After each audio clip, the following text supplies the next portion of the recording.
धन्यवाद भाई, धन्यवाद सर, आपने मेरे को बोलने का अवसर दिया। मैं ज्यादा रेपिटेशन ना करते हुए सीधा बिल का विरोध करने के लिए खड़ा हुआ हूं। मैंने आज देश के गृह मंत्री का अच्छे तरीके से भाषण सुना और उन्होंने बार बार एक ही बार को 2-3 बातों को ज्यादा जोर दिया। एक तो उन्होंने कहा कि विरोधी दल भ्रम फैला रहे हैं, मुसलमानों के बीच डर फैला रहे हैं। ये हमने फैलाया हुआ डर नहीं है।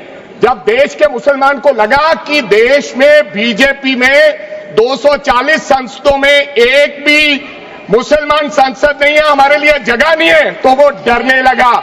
जब आपने कब्रिस्तान की बात की, आपने शमशान घाट की बात की, तो वो डरने लगा। जब गोधरा हुआ, जब मुजफ्फरनगर हुआ, जब दिल्ली हुआ, जब हरियाणा मेवात में दंगे हुए, तो देश का मुसलमान डरने लगा। और फिर क्या कहा गृह मंत्री साहब ने? आज गृह मंत्री साहब ने कहा कि 2013 का बिल अगर नहीं आता, यूपीए नहीं लेकर आती, तो आज इस बिल की जरूरत नहीं थी। क्यों बिल लाए? क्योंकि आपको पता चल गया कि देश का मुसलमान हमारा साथ नहीं दे रहा। हमने हथकंडे अपना लिए, हमने आरएसएस की नीति अपना ली, हमने डंडा अपना लिया, दंगे हो गए, लेकिन मुसलमान हमारे साथ आने के लिए तैयार नहीं है। फिर आपको पता चला, आपने एक और आंकड़ा दिया, आपने कहा 1913 से 2013 तक केवल 18 लाख मुसलमानों का जमीन था और 2013 से अब तक 21 लाख और हो गया, यानी कि 39 लाख टोटल जमीन हो गया। तो आपको किसी ने समझाया मुसलमान को अगर आपके बस में करना है, ये आरएसएस की नीति नहीं अपनाएगा जितनी देर आप इनकी सास प्रणाली बंद नहीं करोगे, अगर वक्फ बोर्ड नहीं छीनोगे, अगर जमीनें नहीं छीनोगे, तब तक मुसलमान आपके सामने झुकने वाला नहीं है। जैसा आपने पंजाब में करने की कोशिश की, किसान झुका नहीं, पंजाब के लोग नहीं झुके, सिख नहीं झुके, तो आपने एमएसपी का झगड़ा तक डाला हुआ है कि किसान की सास प्रणाली बंद कर दो तो पंजाब अपने आप झुक जाएगा। आर्थिक जब झुक जाएगा तो हमारी ईन मान लेगा और हमारे साथ आ जाएगा।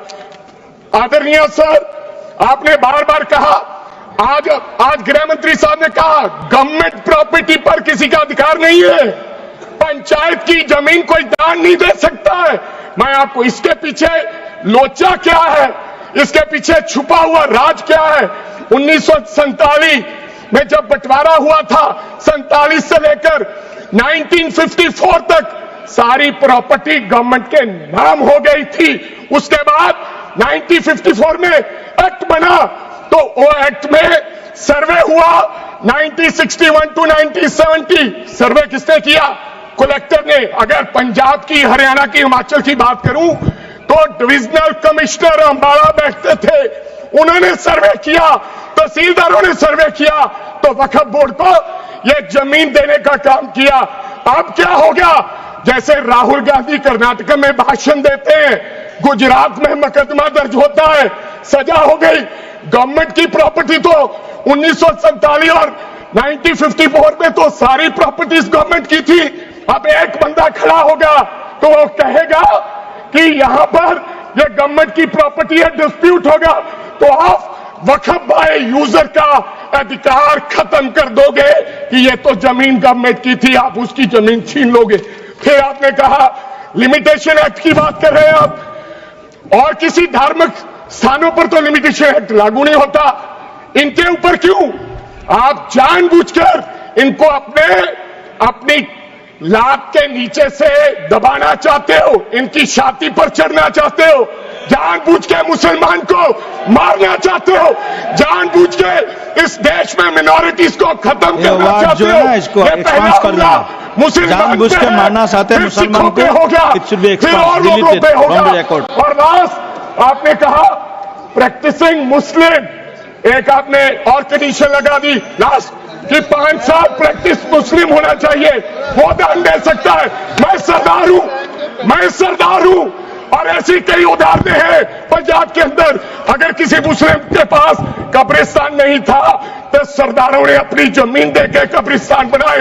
यह कौन सा अधिकार है कि मैं किसी को चीज दान देना चाहता हूं? और इसको कौन बताएगा? रिजू साहब ये बताएंगे कि ये प्रैक्टिसिंग मुस्लिम है या नहीं है? ये सरासर अन्याय है। कल को श्रोमणी गुरुद्वारा प्रबंधक कमेटी 1925 का सिखों का जो एक्ट है आप उसमें भी संशोधन करेंगे। आपको लगता है पहले मुस्लिम मारेंगे, फिर सिख मारेंगे, फिर क्रिश्चियन मारेंगे? ये आपकी सोच है और मैं बिल का विरोध करता हूं। This all words should be deleted from the record. Honorable Member Smita Uday Wagji. Smita Uday Wagji.